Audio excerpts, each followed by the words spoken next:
территориальной избирательной комиссии города Зеленодольска от 11 сентября 2023 года дополнительные выборы депутатов Совета города Зеленодольска признаны состоявшимися и действительными. Результаты выборов опубликованы в газете «Зеленодольская правда» 13 сентября текущего года. Здоровья вам и успехов в депутатской деятельности. Спасибо за внимание. В общем рейтинге район занимает 6-е место. На слайдах представлены позиции по показателям. Наша задача быть в пятерке лучших. Индекс промышленного производства составил...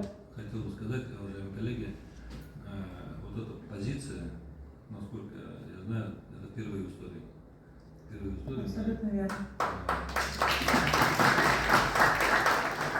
Десятку лучших муниципалитетов. Индекс промышленного производства составил 101%. Отгрузка имеет также положительную динамику 126%. Ведутся работы по программе капитального ремонта многоквартирных домов. Эксплуатации в Зеленодольском муниципальном районе. Следующий слайд. В этом году у нас ЕГЭ и ОГЭ проходили в особых условиях. Мы их развели по пунктам приема экзамена. Если раньше мы, например, в 11-15 школе принимали и ОГЭ, и ЕГЭ, в этом году мы решили, что другие школы, потому что количество выпускников значительно больше.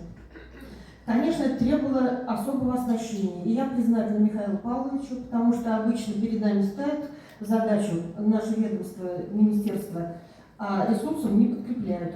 Казалось бы, рекомендации были, да, расширить сеть, а средств нет. И, конечно, Михаил Павлович оказал нам содействие, всем необходимым мы оснастили наши пункты проведения экзаменов. И, в общем-то, сработали все четко. Начать с слов благодарности всех, кто поддержал мою кандидатуру и сегодня предоставили такую возможность.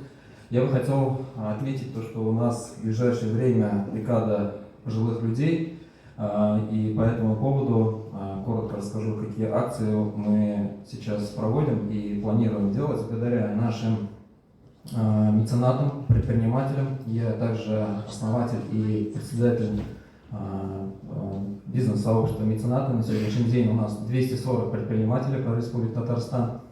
И мы каждый день кормим 2000 порций горячей едой наших нуждающихся, кому не безразлична судьба пожилых, нуждающихся людей, присоединиться к нашей акции. А акция является в том, что 30 сентября, в честь Дня пожилых людей, мы будем раздавать не только еду, а продуктовый набор еще на каждом из наших пунктов в Казани. Ну и, как вы знаете, у нас в Зеленодольске тоже есть пункт приема пищи нуждающихся в приют человека. И в Зеленодольске это тоже будет организовано. Поэтому, кто желает принять участие, прошу быть активным. Вместе, объединившись, мы сделаем больше добра. Глава постоянно старается сделать все необходимое для того, чтобы город еще стал лучше. А это для нас, работодателей и крупных компаний, очень выгодно, по той причине, что создаются условия для того, чтобы люди держались за рабочие места, жили в этом городе и не искали переезд в Казань, Москву, Санкт-Петербург, другие города.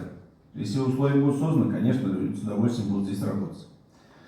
Но столкнулись мы с определенным вопросом в период СВО, что задачи, которые нам сегодня ставятся, они все больше и больше увеличиваются. И я хочу обратиться, пользуясь случаем, то, что мы с вами живем в городе оборонном, где есть два основных завода – ПОЗИС и завод Горького.